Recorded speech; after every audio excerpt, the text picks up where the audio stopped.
नमस्कार दोस्तों, कर्म कनेक्शन चैनल में आप सभी लोगों का बहुत बहुत स्वागत है। आज हम दुर्गा सप्तशती के दूसरे अध्याय का श्रवण करेंगे।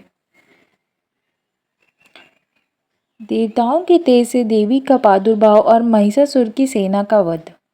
महर्षि मेधा बोले, प्राचीन काल में देवताओं और असुरों में पूरे 100 वर्षों तक घोर युद्ध हुआ था और देवराज इंद्र देवताओं के नायक थे। इस युद्ध में देवताओं की सेना परास्त हो गई थी और इस प्रकार संपूर्ण देवताओं को जीत महिषासुर इंद्र बन बैठा था। युद्ध के पश्चात हारे हुए देवता प्रजापति श्री ब्रह्मा को साथ लेकर उस स्थान पर पहुंचे जहां पर कि भगवान शंकर विराजमान थे। देवताओं ने अपनी हार का सारा वृतांत भगवान श्री विष्णु और शंकर जी से कह सुनाया। वे कहने लगे, हे प्रभु, महिषासुर सूर्य, चंद्रमा, इंद्र, अग्नि, वायु, यम, वरुण तथा अन्य देवताओं के सब अधिकार छीनकर सबका अधिष्ठाता स्वयं बन बैठा है। उसने समस्त देवताओं को स्वर्ग से निकाल दिया है। वह मनुष्यों की तरह पृथ्वी पर विचर रहे हैं। दैत्यों की सारी करतूत हमने आपको सुना दी है और आपकी शरण में इसलिए आए हैं कि आप उनके वध का कोई उपाय सोचें। देवताओं की बातें सुनकर भगवान श्री विष्णु और शंकर जी को दैत्यों पर बड़ा गुस्सा आया। उनकी भौहें तन गई और आंखें लाल हो गई। गुस्से से भरे हुए भगवान विष्णु के मुख से बड़ा भारी तेज निकला और उसी प्रकार का तेज भगवान शंकर, ब्रह्मा और इंद्र आदि दूसरे देवताओं के मुख से प्रकट हुआ। फिर वह सारा तेज एक में मिल गया और तेज का पुंज वह ऐसा दिखता था जैसे कि जाजलमय पर्वत हो। देवताओं ने देखा कि उस पर्वत की ज्वाला चारों ओर फैली हुई थी और देवताओं के शरीर से प्रकट हुए तेज की किसी अन्य तेज से तुलना नहीं हो सकती थी। एक स्थान पर इकट्ठा होने पर वह तेज एक देवी के रूप में परिवर्तित हो गई और अपने प्रकाश से तीनों लोकों में व्याप्त जान पड़ा। वो भगवान शंकर के तेज था। उससे देवी का मुख प्रकट हुआ। यमराज के तेज से सिर के बाल बने। भगवान श्री विष्णु के तेज से उनकी भुजाएं बनी।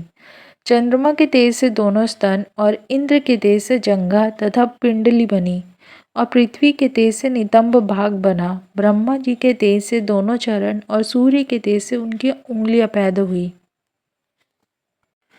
वसुओं के तेज से हाथों की उंगलियां एवं कुबेर के तेज से नासिका बनी। प्रजापति के तेज से उसके दांत और अग्नि के तेज से उसके नेत्र बने।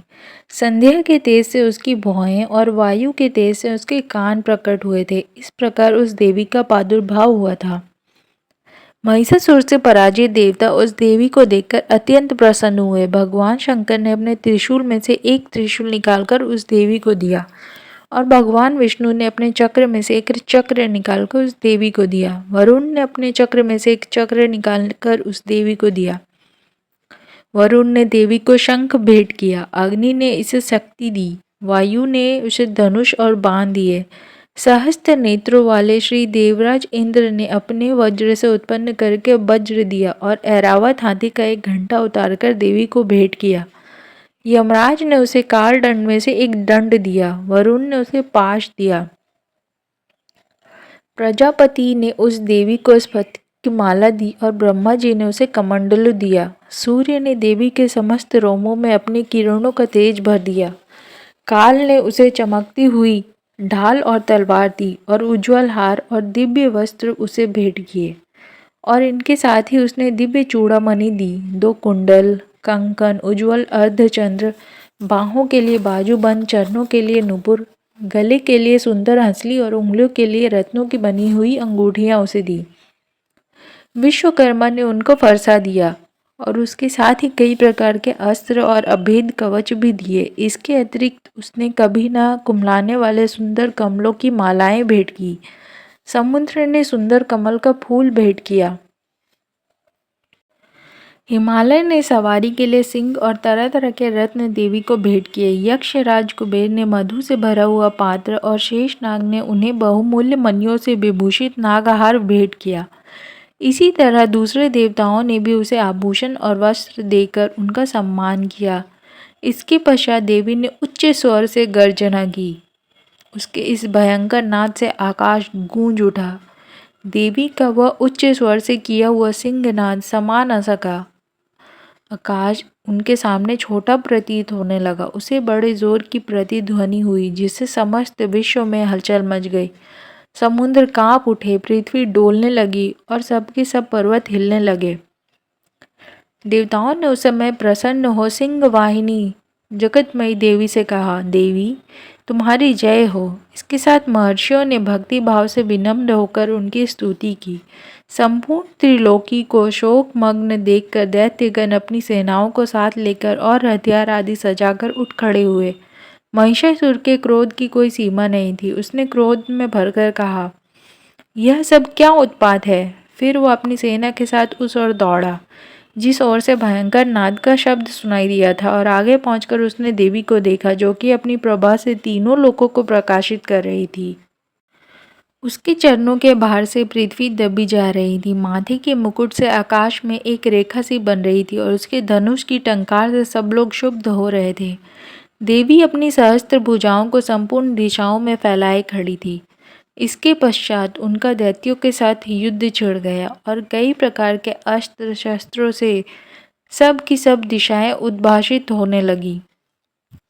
महिषासुर की सेना का सेनापति चिक्षुर नामक एक महान असुर था। वह आगे बढ़कर देवी के साथ युद्ध करने लगा और दूसरे दैत्यों की चतुरंगिनी सेना साथ लेकर चामड़ भी लड़ने लगा और 60,000 महारथियों को एक साथ लेकर उदर्ग नामक महादैत्य आकर युद्ध करने लगा।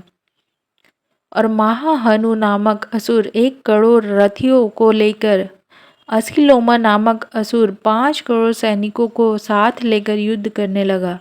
वास्कल नामक असुर 60 लाख असुरों के साथ युद्ध में आ डटा। विडाल नामक असुर 1 करोड़ रथियों सहित लड़ने को तैयार था। इन सब के अतिरिक्त और भी हजारों असुर हाथी और घोड़े साथ लेकर लड़ने लगे।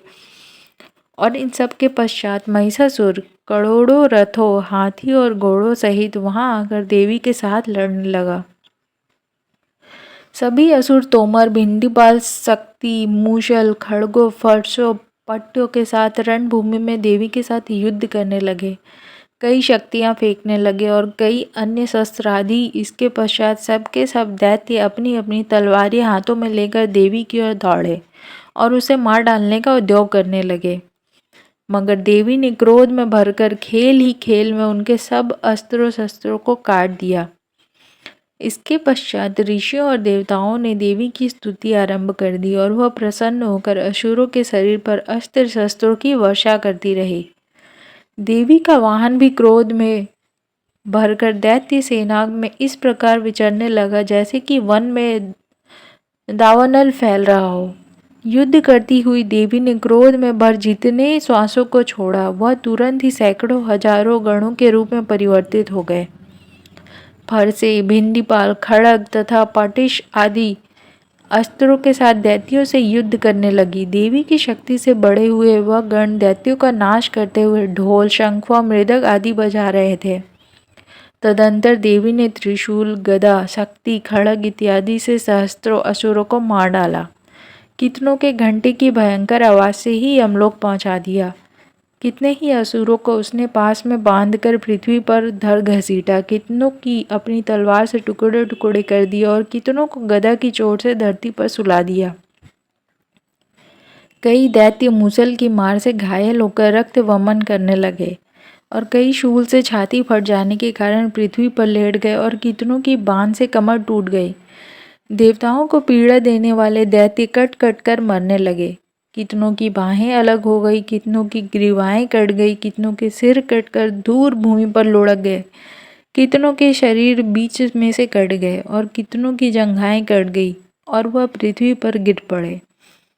कितने ही सिरों व पैरों के कटने पर भी भूमि पर से उठ खड़े हुए और शस्त्र हाथ में लेकर देवी से लड़ने लगे।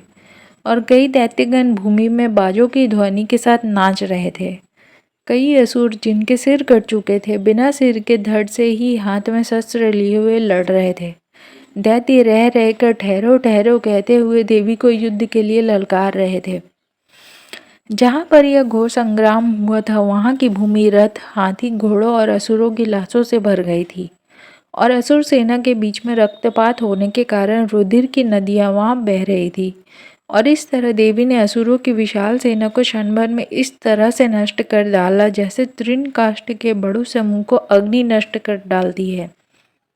और देवी का सिंह भी गर्दन के बालों को हिलाता हुआ बड़ा शब्द करता हुआ असुरों के शरीर से मानो उनके प्राणों को ढूंढ रहा था। वहां देवी के गणों ने जब दैत्यों के साथ युद्ध किया तो देवताओं ने प्रसन्न होकर आकाश से उन पर पुष्प वर्षा की।